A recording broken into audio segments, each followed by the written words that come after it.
Yeah, 8 and 9 are similarly in the same chapter, into action. And it's, if you're biblically inclined, it's active repentance. It's now that I've admitted to another human being the exact nature of my wrongs, and I've said a prayer to empower me to go out and take away from me all things that are not useful to you, speaking to my Creator within me. I'm learning what my true purpose is, to be of maximum service to God and the people about me. So the only way I can be of maximum service to God is to be his hands and feet amongst his people. And in order to do that, I've got to quit assuming that I'm the one that knows the right way. I need to be walking in God's way. And I know that's disturbing to people, but it'll grow through it. I mean, it's the fitness step, those 9-step promises that people have hung on walls and clubhouses for years and called them the promises.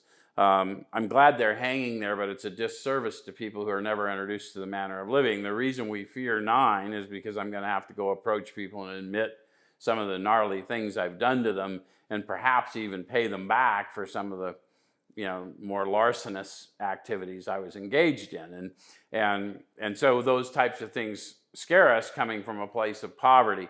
But it is indeed the fitness step. As I walk into those fears, I start paying back those old scores. As I start doing that, I'm intentionally subordinating my ego to my spirit.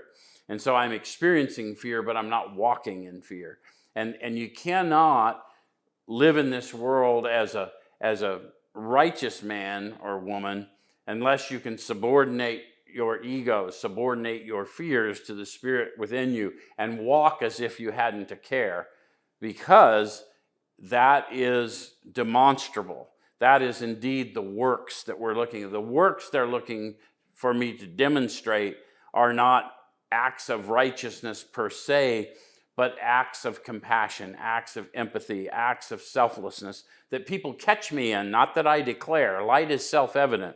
I don't have to announce that the lights came on in the room for you to know they came on in the room. I should never have to announce that I'm enlightened. That should be so bright that you squint.